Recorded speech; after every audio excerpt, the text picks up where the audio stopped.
Now, the reason that you and almost every other human on the planet, that when we ask the question, are you enjoying the contrast of your time and space, says yes but doesn't mean it, the reason that you are not really up to speed with us quite yet about this magnificent contrast that gives birth to the new desires is because so many of you are stuck in the knowing of what you do not want. The contrast helps you to know what you don't want, and when you know what you don't want, you automatically are sending a rocket of desire about what you do want, and the source within you, that larger part of you, we're not kidding you, turns undivided attention toward what you're asking for, not what you're currently living. When you're sick, you ask for wellness whether you use words or not. And when that happens, the non-physical part of you turns undivided attention toward the wellness that you have asked for and never one time looks at the sickness that you are experiencing.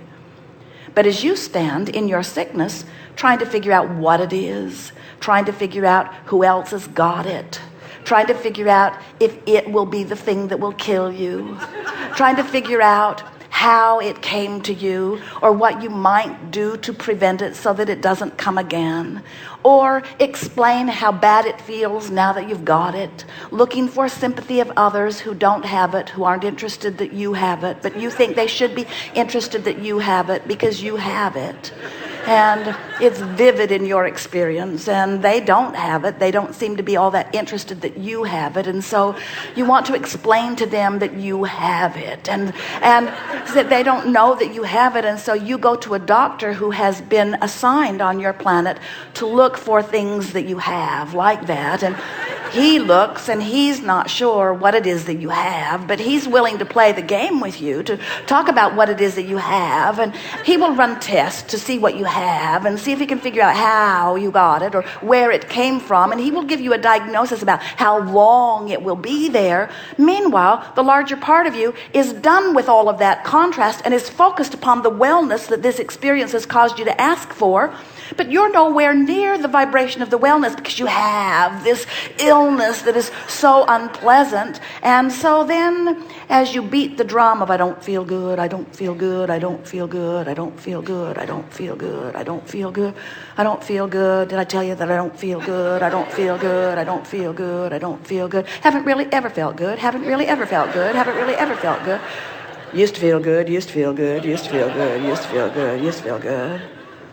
I'm older now, I'm older now, I'm older now, I'm older now, I'm older now, I'm older now, I'm older now. Oh, look at that frisky one over there. Just wait. Just wait. So without even realizing it, as you are observing where you are, now your environment has already done its work for you. It has already inspired what you want, and the larger part of you has already taken advantage of the vibrational rocket that you've set forth. The larger part of you, the vibrational part of you, the non-physical part of you, the soul source part of you is now already offering undivided attention to the wellness that your illness has caused you to ask for. And in fact, do you know, hear this, you're really going to like this, and if you don't, doesn't matter because we do. We really, really like this. The only reason that you ever feel sick is because you're not vibrationally up to speed with the wellness that you have become. It's such an interesting thing. This is the concept that we most want you to leave this gathering knowing, not just hoping for, not even believing, knowing. We want you to know that when life causes you, the larger part of you, the non-physical part of you, to expand to a new place, if the rest of you doesn't go with it, the separation is what equals the illness. It's easy to look at lovable things and love. But when you just look at what is, and there is no rocket of desire that shoots forth from you, then there is no expansion. And without expansion, you cannot continue to be eternal. And don't worry about it. Eternity is assured because contrast is forever. You just want to learn to manage the contrast. You want to learn to manage the contrast. You want to learn to gain control of the gap between who you really are and who you're letting yourself be. There are so many people who are running around saying, if this were different, I would feel better. And if this were different, I would feel better. And this were different, I would feel better.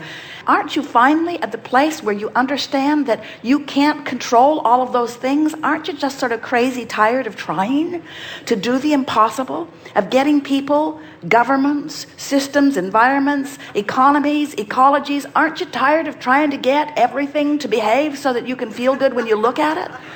Aren't you finally ready to grasp control of your own experience? Don't you want to manage your own vibration? Don't you want to be who life has caused you to be? Don't you want to be vibrationally up to speed with who you really are? Don't you love being tuned in, tapped in, turned on? Don't you love being the source energy being? Don't you want to see the world through the eyes of source? Don't you want to be the vibrational being that you were born to be, here focused in this leading edge environment? Don't you just love an experience that causes expansion? Don't you? Well, when we began today, it didn't seem like you wanted that so much. You said something more like, oh, well, I guess I'm here, and I guess I don't really have any choice. But you do have a choice. You have a choice in every moment. You have a choice to be who you are or not. And when you make an effort to be who you are, you feel better. And when you don't make the effort to be who you are, you don't feel as good. And clamoring around and trying to get other people to change so that you can feel better is the epitome of absence of freedom. And figuring out how to feel good regardless of the condition by focusing the brilliance of your mind little by little into vibrational habits that hold you more consistently in vibrational alignment with who you are, that is the epitome of freedom. That's the only place that freedom ever exists.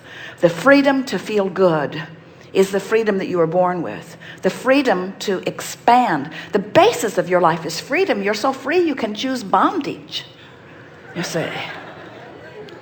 And the result of your life experience is this eternal expansion. We cannot cease to expand. But your quest, your personal quest, your goal, your objective, it must be joy. How you feel must be your dominant awareness and intention. And when it is, everything will fall into place.